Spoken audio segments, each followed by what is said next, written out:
kí yẹ kúkúkú lọ́mọdé ó sàn jàgbà òfò tí yẹ dà yìí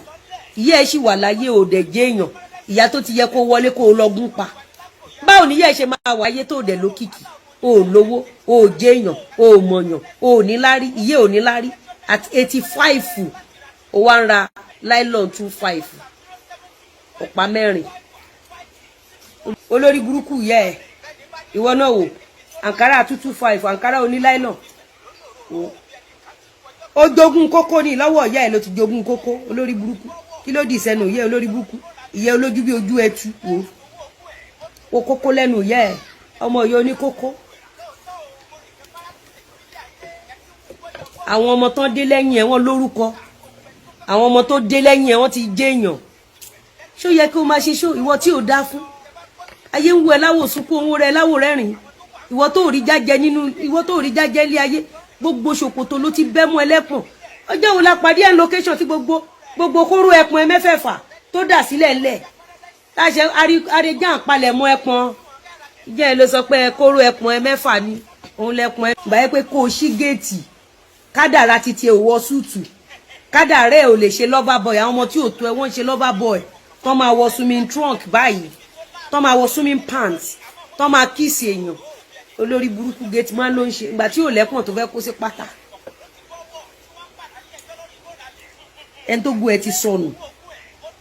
ẹni táyé ẹ ti bàjẹ́ ìwọ náà máa bọ̀ wá wojú tó fi ń ṣe ṣó máa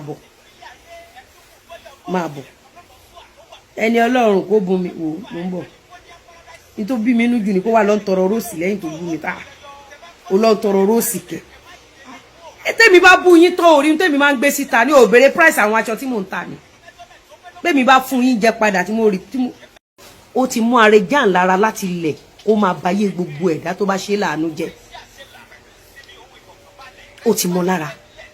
iṣẹ́ tí Arẹjàn ń fi ayé ẹ̀ ṣe ohun tí ò ṣe ní èèyàn lára nìyẹn that is why oróṣèróṣe wọ́n ní rọra ṣe o ẹni tó kù tó bá fẹ́ ṣoore èèyàn ṣòro fún lówó ṣe bẹ́ẹ̀ ró lórí burúkú tó gbé mú jáde níjọ́ yẹn èyí olórí burúkú tí mo fún lówó ṣe bẹ́ẹ̀ padà gbọ́ voice ẹ̀ ó dẹ̀ call me out kí lorúkọ olórí burúkú yẹn náà èyí olóṣì èyí arúgbó ẹ̀sìn yẹn wọ́n ti bà yé gbogbo aláàánú wọn jẹ́ náà ṣe ń fi ọjọ́ alẹ́ wọn tọrọ bára wo bó ṣe ń wò mí ǹjọ́ mọ̀ pa láàánú tó o ṣe dáadáa sí lánàá ṣó mọ̀ pé òun ló ń jẹ lẹ́nìí aláàánú mi àná dáadáa tí mò ń ṣe sí lánàá ni mò ń jẹ lẹ́nìí gbogbo yín tẹ̀ ń wò mí Gen-Z Daddy Àtinúkẹ́ gbogbo yín mo ní pé aláàánú wa àná lèmi àti yín jẹ lẹ́nìí bọ́kùnrin ò bá more obìnrin ò ní bá dálẹ̀ bóbìnrin náà ò bá more ọkùnrin ò lè bá dálẹ̀ bó ò bá more láyé aláàánú ò lè bẹ́ẹ̀ dálẹ̀ ọ̀pọ̀lọpọ̀ ló ń gbààwẹ̀ ló ń sáré kiri ilé aláàfáà tán wá fún Lizzy àwọn tí ò wá fún mi bá wọn sọ̀rọ̀ mi lọ fún wọn o ẹ jọ̀ọ́ àwọn tó wá fún mi ni mò ń àdírẹ́sì o ẹ lè rí yìí tó ní àlùbáríkà nu wọn kó wá fún mi wọn lẹ́yìn tí ò yá ló tí ò yá láṣọ kò kí ń pe ní lárùngún láti ọjọ́ ìtàn tí ń búlì mi ní orí kankan nu yín so kò sọ̀rọ̀ tí mo lè sọ séèyàn kan lẹ́nu kò sí kankan tó kan gbọ́ yín bẹ́ẹ̀ tí mi ò bá gbé evidence parí olódó wá ǹjẹ́ lè mọ̀ pé mo ti fún parí olódó lówó rí ǹjẹ́ lè mọ̀ pé mo ti fún lówó dáadáa nígbà tí ẹni tó súnmọ́ parí olódó ọmọọṣẹ́ parí olódó tó fẹ́ wá ṣe kí ni ẹ parí rọ́bìṣì tó fẹ́ wá gbèjà mi parí olódó ní kan jẹ́ kan pa àwọn ọmọ òun ìdí tán ṣe ń tọrọ bára kiri nìyẹn bó ṣe ń wò mí ṣé wò ó ní aláàánú títí ẹ rí i pé àwọn tó tó hùdù yìí wọ́n ṣe máa jagbà lọ́wọ́ ẹ̀ náà máa wá wọ́n ṣe máa gba títí ẹ mọ́ títí wọn àbí òkóǹgà òbò kẹ̀kẹ́ bàjẹ́ kò ṣe repair ǹjẹ́ ó rántí ìyá Sàláwà Àbẹ̀ní mọ́ kò lè rántí ìyá mọ́ àfi tó bá túṣẹ̀ lọ gbé wọn mọ́ra ní ìta sọ̀rọ̀ yìí nítorí pé orí ìyá Àbẹ̀ní Sàláwà pẹ̀lú mi ǹjẹ́ last party ẹ̀ bẹ́ẹ̀ bá rí bó ṣe ń ṣe pẹ̀lú ìyá Sàláwà Àbẹ̀ní ẹ ní rò pé kíní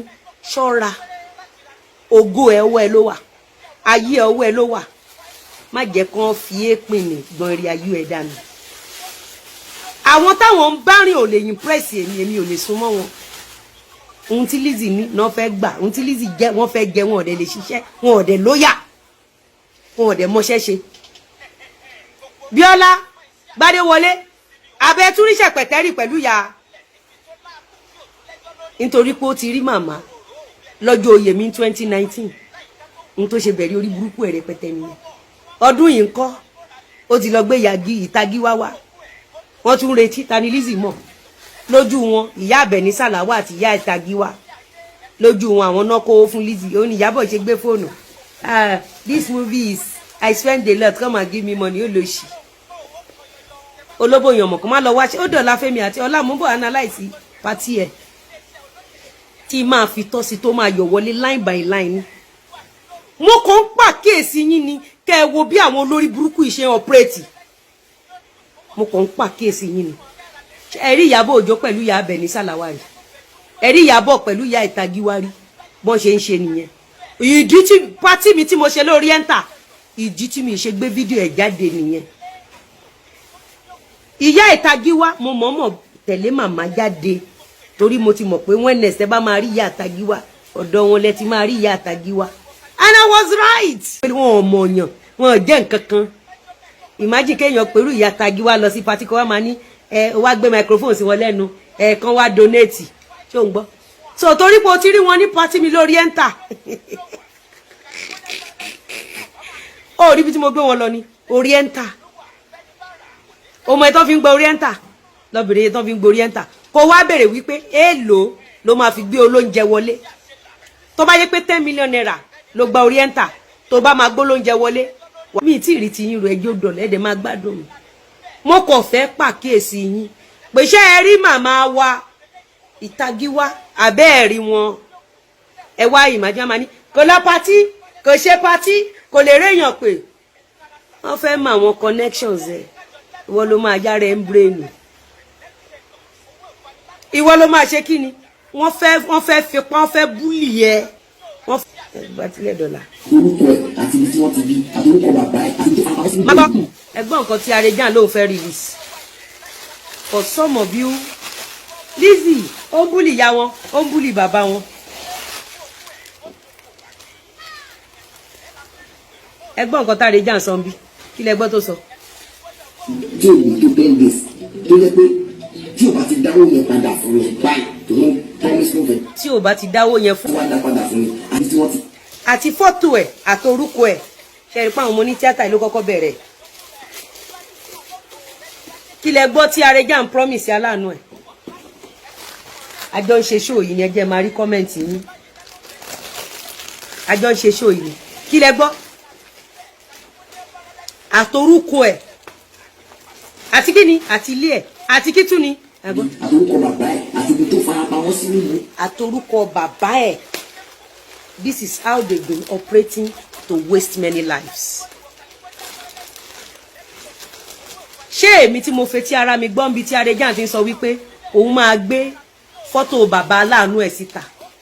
Ẹni ò ṣe o. Tó bá pẹ́ tó wá fún a lè sọ pé okay no problem. Olóore ẹ̀ ńgbà tí Arejan tó ń pàṣẹ mẹ́sẹ̀gì kò mọ̀ pé gbogbo aláàánú òun láyé àti lọ́run lòun fẹ́ gbé orúkọ wọn síta. Orúkọ bàbá wọn orúkọ ìyá wọn àti ibi tó ń gbé òun lélẹ̀ ẹ wo tó fi sun aláàánú ẹ̀. Ìjọ́ wo ni Lizzy Anjorin ti sọ wípé aláàánú òun máa gbórúkọ bàbá orúkọ ìyá ẹ̀ àti ibi tó ń gbé. Ẹ wá máa ní Lizzy ó bú ìyá wọn ó bú ọmọ wọn ebó òun ló ń gbọ́ yìí. Tí n bá jẹ́ Arejan ṣe show dáadáa kí n mú ẹ̀rí jáde fún yín kẹ́ ẹ fetí yín gbọ́. Ṣẹ́rí tó máa ṣe show fún mi tí n bá dákẹ́ ó níbi tí mò ń lọ ó dàbí ìgbà tí Ìyábọ̀ Òjó sọ pé tá bá bí ẹ̀dá dárúkọ mi èmi tó yẹ pé mò ń wà dẹni mò ń kó information ẹ̀ sọ́wọ́ dáadáa gbogbo receipt tí Ìyábọ̀ Òjó ń drop ni mò ń mú dání fún. Imagine tí Arejan bá wá pin account wà ló fẹ́ fún lówó sọ fún mi bó ṣe ní gbókù ọmọ sin tó bá fún Arejan lówó. Sọ fún mi bí wọn ò ṣe ní gbé òkú ọmọ ẹ wá ká ẹ mọ́lé tó bá donate sọ́dọ̀ Arejan tó bá dúró sórí TikTok tó wá ń fún ní gift sọ fún mi bí orí aláìṣẹ̀ tó ti fi irú nǹkan báyìí rán sí ọ̀run anáwọn náà ń pa àwọn ní tíátà yẹn sẹ́ ṣáwọn Yorùbá nìkan ló ń ṣe fíìmù ni àwọn Yíbò ṣe máa kú tẹ̀léra wọn báwọn Yorùbá ṣe ń kú tẹ̀léra wọn pé kán mórúkọ èèyàn lọlé babaláwo iṣẹ́ wọn ni pé kán mórúkọ ọmọ òkókó lọlé babaláwo iṣẹ́ wọn ni kán mórúkọ ìyá àti bàbá ẹ̀ lọlé babaláwo iṣẹ́ wọn ni kán wéèsì èèyàn iṣẹ́ wọn ni so ohun tán ṣe fún mi ni mò ń ṣe fún wọn ẹ má dá sọ̀rọ̀ wọn ẹ má bá wọn forí gbé èpè ẹ má bá wọn pín nínú èpè ẹnì kan lọ fèsì ẹ iṣẹ́ tán ṣe jẹun nìyẹn ńgbà téèyàn ò ṣe èrè mo ṣe máa jí máa bú iṣẹ́ tán ṣe jẹun nìyẹn ìtúrú ẹni tó bá lọ gbèjà Ìyábọ̀ o gbèjà Rejan o wá sí péjì mi tí n bá ti kí ọmọ ẹ ìyá ẹ bàbá ẹ mọ́lẹ̀ wọ́n lọ ní RIP ni mi ò dẹ̀ ní mu dúró lórí social media mo máa mu beyond social media táwa bá ti wá gbé ẹ débẹ̀ bó bá wọn ẹ kó wá máa fọ́ jánu pé kò sí nǹkan kan tó ṣe ẹ́ later wàá mọ̀ pé mẹ́wàá ṣe ẹ́ deep down nínú ẹ̀ wàá mọ̀ pé mẹ́wàá ṣe ẹ́ bí kí Ìyábọ̀ Òjó jáde ń sìnkẹ́ nìkan kan ò ṣe wọn ṣé òun fọ́ ni o rẹnu lé o rẹnu ọkọ ni kí lẹ gbọ́ tó lóun mú jáde ẹ máa gbọ́ o ẹ máa gbọ́ ẹ gbọ́ ẹ tún gbọ́ ẹ tún gbọ́ kó o tó lọ dáwó fún kó o tó lọ fún ní gift ní TikTok wá gbọ́ máa gbọ́ irú eléyìí ẹ fẹ́ sọ fún mi pé inú àwọn tó ń kú ní film industry yẹn ọwọ́ irú eléyìí mọ́ àwọn táìsàn burúkú ń ṣe tó ń gbé lọ tọrọ owó yẹn ẹ fẹ́ sọ fún mi pé ọwọ́ irú eléyìí mọ́ irú àlásà rẹ̀ yẹn tó bá tú díẹ̀ ẹ fẹ́ sọ fún mi pé ọwọ́ irú eléyìí mọ́ àti Facebook account kí ló mean wọ́n jọ ń ṣiṣẹ́ yẹn ni ẹ rí pé bí Ìyábọ̀ ṣe operate tí n bá sọ fún mi pé bọ́n ṣe operate rèé kò kí ń yí ọ̀pọ̀lọpọ̀ yín oléèyàn jẹ́ lówó ti call out ẹ wá máa gbọ́ o ẹ wá máa gbọ́ o ẹ máa gbé fídíò bọ̀bọ́ yẹn wá sí yín o ẹ máa gbọ́ máa gbọ́ káwọn olólùfẹ́ òun kọlù káàkiri gbogbo àgbáyé kí ló wá fẹ́ kó ṣẹlẹ̀ sí jàre mò ń bọ̀ ẹ máa gbọ́ ẹ máa gbọ́ ẹ máa gbọ́. ọba mi jẹ́ kó mọ̀ ẹ̀gbọ́n ọba mi jẹ́ kó mọ̀ kí wọ́n pé nígbà táwọn olólùfẹ́ mi bá kọlù káàkiri àgbáyé tó ń pọ̀ tí wọ́n bàjẹ́ tí ò sì bí tó fẹ́ rìn sí. àwọn torúkọ tiẹ̀ náà bàjẹ́ tí ò síbi tó fẹ́ rìn sí. imagine ẹni tó ṣoore fún ẹ ẹni tó ṣe oore fún ẹ ẹ wá dúró death threat sọ fún mi bó ṣe máa súnmọ́ àwọn eléyìí bẹ́ẹ̀ mi ẹ ṣe máa gùn sọ fún mi bó ṣe máa súnmọ́ àwọn eléyìí tí bí ẹ̀mí ẹ ṣe máa gùn sọ fún mi ó ní korúkọ ẹni yẹn kọ́ ló wá ta o ẹni yẹn ò jáde o ẹni yẹn ò ṣẹ́ o ó ní korúkọ ẹni yẹn bàjẹ́ ẹni tó gba hòtẹ́ẹ̀lì ẹ lọlé babaláwo wọn ní ẹ wò owó yòówù ló sẹ̀ǹdì ọwọ́ ẹ̀ láti gbà ẹ bá wa fi ṣe nǹkan kó má rówó mọ́ láyé irú àwọn tó máa ń ṣiṣẹ́ yẹn ni ṣé ó lè jẹ́ pé Arẹjà ń kọ́ṣe ọwọ́ kó nírú èrò burúkú báyìí sí olóore ẹ̀ ṣé ó lè jẹ́ pé Arẹjà ó ní iṣẹ́ pàtó kan tó ń ṣe láyé ẹ rí i pé ìwà aburú ni ò jẹ́ kán lọ kọ́ṣẹ́ ìwà aburú ni ò jẹ́ kán ní other businesses tó ń ṣe because when they wake up ẹni tó ń fẹ́ paná wá ẹni tó ń fẹ́ fàìsàn kọlù náà wá ẹni tó ń fẹ́ ba titi ẹ̀jẹ̀ náà wá bó o bá múra jù wọ́n máa pa ẹ́ bó o bá mọ̀ act wọ́n máa pa ẹ́ bó o bá lógo wọ́n máa pa ẹ́ bó o bá rẹwà wọ́n máa pa ẹ́ n tó bá Arẹjà sọ̀rọ̀ nǹkan báyìí sẹ́ni tó ń fún ní owó lóṣooṣù fún ọdún 5 Arẹjà bá sọ pé nǹkan tó ń fẹ́ kó ṣẹlẹ̀ sí rẹ̀ ta wá lèmi tí ò lè bù ta lèmi tí ò lè parọ́ mọ́ ẹ̀yàn kan ní I spoke with the guy he lives in Ireland àǹtí Olúṣọlá ẹ mọ máa yẹn ọdún 5 náà ní máa fi ń fún ní sálárì lóṣooṣù fọdún 5 ẹ̀wọ̀n tó sọ fún guy yẹn ẹ máa gbé à ń ṣe ṣó yìí máa yẹn ò ṣe Arẹjà nù máa yẹn òró ó fẹ́ kẹ́ donate fóun ibo náà ti àárẹ̀ ẹni tó jí mọ́tò ẹ gbogbo ọ̀rọ̀ tó pa mẹ́ni ẹlẹ́ni èmi ò ṣẹ́gbẹ́ yín ní gbogbo ọ̀nà mo lè má sọ̀rọ̀ mo lè dákẹ́ mo lè má wò mo lè má jẹ́ kẹ́ mọ̀ bí mo ṣe tó torí pé ọmọ kékeré ni mí mo kàn ṣe hustle nu ayé náà ni mo kàn hustle ni. ẹgbọ́n wọn ní kẹ́ ẹ dá àwọn office line Rẹ̀mílẹ́kún as soon as tá bá ti ṣetán àwọn máa dá yín lóhùn. òtò ni pé ẹni yìí ó fẹ́ jẹ. ṣẹgbọ́ ẹni sọ wípé Arẹjà ó rí òun jẹ ẹ imagine kẹtì lọ tẹ̀lé kẹtì pamọ́ yìí dànù ẹ imagine tó yẹ pé máa yóò tètè sọ̀rọ̀ ẹ wo bí Arẹjà ṣe subject máa yìí ìyàwó àtàwọn ọmọ ẹ̀ sí búlì lẹ́yìn tó lọ jí mọ́tò onímọ́tò Arẹjà olè ajímọ́tò òye tí mo gbé wá sí ìlú yìí nígbà yẹn tó ṣaláìsí lẹ́jọ́ mẹ́ta. má dá sọ̀rọ̀ Ìyábọ̀ mọ́jọ́ tó ti ń ṣàbúrú ẹ̀bọ̀ ẹ má dá sí i fúnra ara ẹ̀ ló kọ́ sórí péjà rẹ̀ fóun mọ̀ nípa àwọn cases yẹn fúnra ara Ìyábọ̀ Òjó Alice ló fi ọwọ́ ara ẹ̀ kọ́ sórí platform ẹ̀ bóun mọ̀ nípa gbogbo case yẹn àti ilẹ̀ làwọn arẹjà Ìyábọ̀ gbogbo wọn yẹn náà ti máa ń dúró olè máwọn èèyàn àti ilẹ̀ náà ti máa ń pa àwọn èèyàn àti ilẹ̀ náà ti máa ń bayé àwọn èèyàn jẹ́ àti ilẹ̀ náà ti máa ń búlì àwọn èèyàn wọ́n máa ń frustrate àwọn èèyàn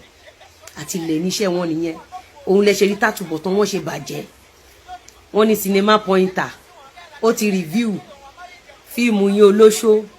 wọ́n ní 00 lẹ́mú òun ni mo tó ẹmu ètò tí n bá purọ́ mi ní dárúkọ náà ṣe bẹ́ẹ̀ là ń ké sí wà láyé Ṣọlá wà l'Amẹ́ríkà ó ń wò mí àwọn ọlọ́pàá tó ṣe kéèsì yẹn ń wò mí ìwọ tẹ́ pé tó wá fẹ́ dóra wọn location ìwọ náà máa ń fún lówó kó lọ ra kọ́ńdọ̀mù wa tán bá dóra wọn tán pò tán bá fi ṣàndí ìwọ ló máa lọ ń dànù ó tẹ́ pé ooru pò ní látàjùlé ọ̀run ooru pò délé ayé ni ooru pò délé ayé pẹrẹgẹdẹ ni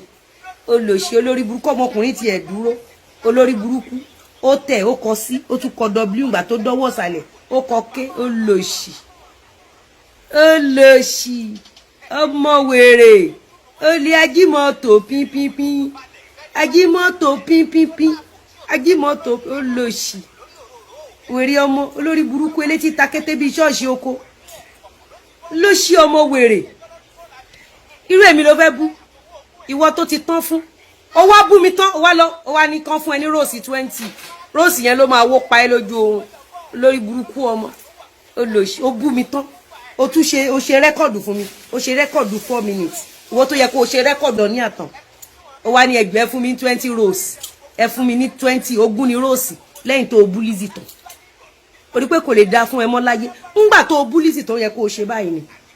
ńgbà tó o bú mi tán ó yẹ kó wá káwó lórí social media ni bó ṣe bú mi tó yẹ kó há fóònù mi ó bú mi tán ó tún wá ní ọmọ Nàìjíríà lára inú economy kan fún wọn ní 20 róòsì torí 20 róòsì ló ṣe mú mi bú mo dẹ̀ ṣì ń bọ̀ fún ìyá ẹ̀ àtọ lórí burúkú tó dàbí igi gẹdú olórí burúkú tó fún ẹ èyí olòṣì èyí akọ ọ̀bẹ́pẹ yẹn imagine aláìní tìjú olórí burúkú ẹ ìwọ náà wá wo bójú ẹ ṣe má ṣe rere olórí burúkú ọmọ yóò ṣì